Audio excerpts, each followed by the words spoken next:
ஓம் குருவே போற்றி. Hi friends, இந்த நாள் உங்கள் அனைவருக்கும் இனிய நாளாக அமைந்திட இறைவனை வேண்டி வீடியோவுக்குள் அழைக்கிறேன். நாம் ரமண மகரிஷி ஐயாவின் வாழ்க்கை வரலாற்றில் சென்ற பகுதியில் பகவானுடனேயே நிரந்தரமாக விருபாட்ச தேவர் குகையில் தங்க நினைத்த அழகம்மாவின் ஆசை பகவானுடைய கருணையாலே நிறைவேற்றப்பட்டதையும், மேலும் எச்சம்மா அழகம்மா உற்சாகமில்லாமல் இருப்பதற்கான காரணத்தை தன்னிடம் மனம் விட்டு பகிர்ந்து கொள்ள கேட்டதற்கிணங்க அழகம்மா தன் வாழ்க்கையில் நடந்த அனைத்து சம்பவங்களையும் மடை திறந்த வெள்ளம் போல் எச்சம்மாவிடம் கொட்டிவிட, எச்சம்மா அதற்கு ஈடாக தன் வாழ்க்கையில் நடந்த சம்பவங்களை அழகம்மாவிற்கு கூறி, தான் பகவான் சன்னிதானத்திற்கு வந்த பிறகுதான் தன் மனதிற்கு அமைதி கிடைத்ததென்றும், எல்லோரிடமும் சகஜமாக பழகும் தன் மகன் தன்னுடன் விலகியே இருப்பதை தன்னால் புரிந்து கொள்ளவே முடியவில்லை என்று அழகம்மா விசனப்பட்ட போது, அதற்கும் ஏதாவது காரணம் இருக்கும், அதை பகவான் விரைவில் வெளிப்படுத்துவார் என்று கூறி எச்சம்மா தன்னால் இயன்றவரை அழகம்மாவை சமாதானப்படுத்த முயன்றதையும் கண்டோம். எச்சம்மா போன்ற பல பெண்மணிகளுக்கும் பகவான் சந்நிதிதான் அவர்கள் நெஞ்சுக்கு நிம்மதி என்பதையும் தெளிவாக தெரிந்து கொண்டோம். இந்த பகுதியில் அப்பளப்பாட்டின் மூலம் பகவான் நமக்கு என்ன சொல்ல வருகிறார் என்பதை தான் பார்க்க போகிறோம். வாங்க வீடியோவுக்குள் போகலாம். பகுதி 49. அன்னைக்கு அருளுரைகள். நாட்கள் கடந்து கொண்டிருந்தன. ஒவ்வொரு நாளும் பகவானிடமிருந்து அழகம்மாவுக்கு புதிய புதிய அனுபவங்கள் ஏற்பட்டு கொண்டிருந்தன. அந்த அனுபவங்களெல்லாம் அழகம்மாவிற்கு பகவானிடத்தில் ஒரு பக்தி பூர்வமான நெருக்கத்தை ஏற்படுத்தி கொடுத்தன. அதனால் மனத்தெளிவும் வாழ்வதில் ஒரு பிடிப்பும் அழகம்மாவுக்கு ஏற்பட்டிருந்தது. பகவானின் சேவார்த்திகளோடும் பக்தர்களோடும் சகஜமாக பேசிப் பழகும் நிலைக்கு அவள் வந்திருந்தாள். இந்த நிலையில் மகிழ்ச்சியும் திருப்தியும் அவளுக்கிருக்க, தனக்குள்ள கடமை என்னவென்று உணர்ந்தவளாக கவலையின்றி அதை செய்து கொண்டிருந்தாள் அவள். அப்படித்தான் பகவான் தனக்கு எழுதி கொடுத்த அப்பளப்பாட்டை அவள் உற்சாகத்தோடு தனிமையில் உட்கார்ந்து இனிமையாக பாடிக்கொண்டிருந்தாள். அப்பளம் இட்டுப்பாரு, அதை சாப்பிட்டு உன் ஆசையை தீரு, இப்புவி தன்னில் ஏங்கித் தெரியாமல் சற்போத சுக சர்க்குரு ஆனவர் செப்பாது சொன்ன தத்துவமாகிற ஒப்புயர்வில்லா ஓர் மொழியின் படி. பாட்டை கேட்டுக்கொண்டே அப்போது அங்கு வந்த எச்சம்மா புன்னகையோடு, என்னம்மா இன்றைக்கு கலகலப்பாக சந்தோஷத்தோடு அப்பளத்தை பற்றி பாட்டு பாடிக்கொண்டு உட்கார்ந்திருக்கிறீர்கள் என்று கேட்டாள். உடனே பாடுவதை நிறுத்திவிட்டு அழகம்மா அவளை பார்த்து மகிழ்ச்சியோடு, அதுவா எச்சம்மா, வந்து இப்படி உட்கார், சொல்கிறேன் என்றாள். எச்சம்மா அழகம்மாவின் எதிரில் உட்கார்ந்தாள். உட்கார்ந்தாயிற்று. இப்போது சொல்லுங்கள் என்றாள் எச்சம்மா. பூர்வத்தில் மகரிஷிக்கு அப்பளம் என்றால் கொள்ளை ஆசை. எத்தனை போட்டாலும் சாப்பிட்டு கொண்டே இருப்பார். நானே என் கையால் இட்டு போடுவேன் என்றாள்.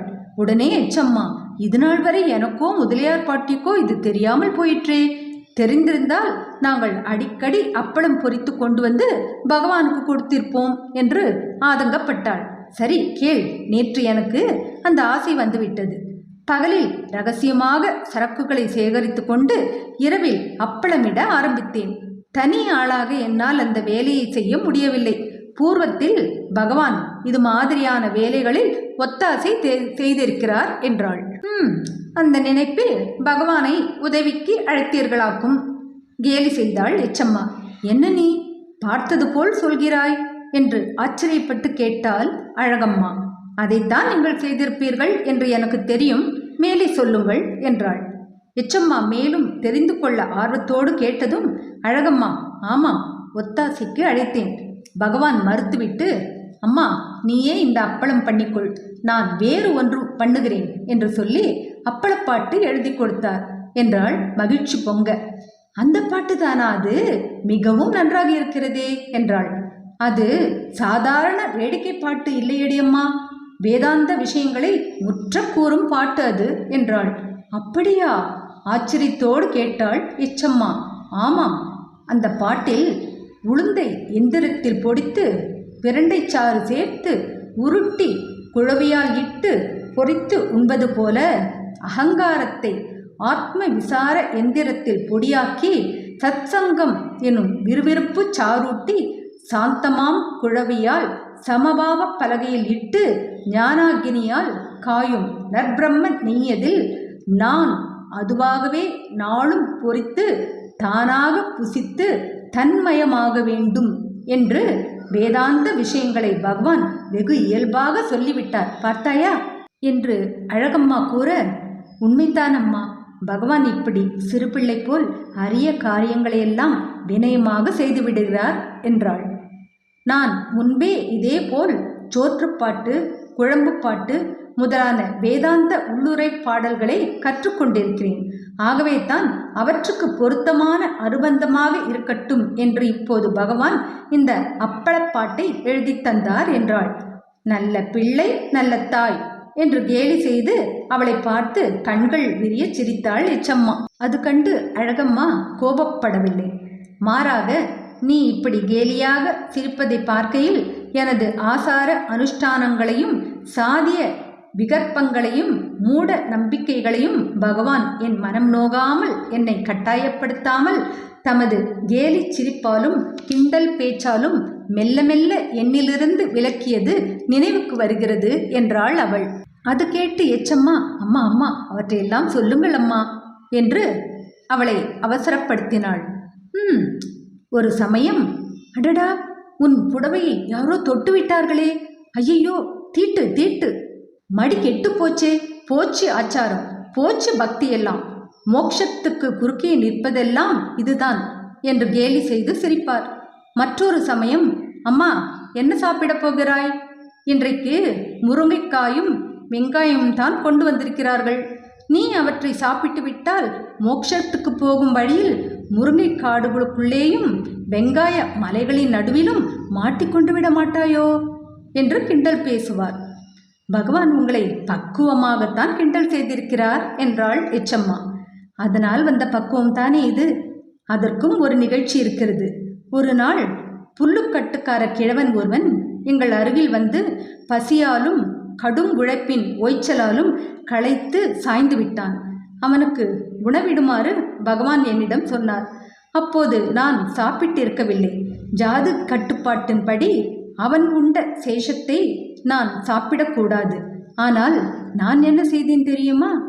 சற்றும் தயங்காமல் முதலில் அவனுக்கு வயிறார உணவு படைத்துவிட்டு பிறகு நானும் சாப்பிட்டு முடித்தேன். பகவான் என்னை இப்படி பக்குவப்படுத்திவிட்டார். எச்சம்மா, அது மாத்திரமில்லை என்று சொல்ல, கேட்கிறேன், சொல்லுங்கள் அம்மா என்றாள். அவ்வப்போது பகவான் எனக்கு அரிய உபதேசங்கள் செய்கிறார். உண்மையை உணர்த்தும் கதைகளை சொல்கிறார். தமது பேச்சு, நடத்தை, மௌனம் முதலியவை மூலம் என் ஞான வாழ்விற்கு வழிகாட்டி செல்கிறார் என்றாள். அழகம்மா சொன்னதை கேட்டு எச்சம்மா மிகுந்த மகிழ்ச்சி அடைந்தாள். இதைத்தான் இத்தனை நாட்களாய் உங்களிடம் எதிர்பார்த்தேன். பகவான் உங்களுக்கு மாத்திரம் பிள்ளை இல்லை, உலகத்துக்கே பிள்ளை என்பதோடு நீங்கள் மட்டும் அம்மா இல்லை, எல்லா அம்மாக்களும் அவருக்கு அம்மா தான் என்பதையும் உங்களுக்கு உணர்த்திவிட்டார். உங்கள் ஞான வாழ்க்கைக்கும் வித்திட்டு விட்டார். இந்த நிலையில் உங்களை பார்க்கின்ற போது எனக்கு பேரானந்தமாக இருக்கிறதம்மா என்றாள் அவள்.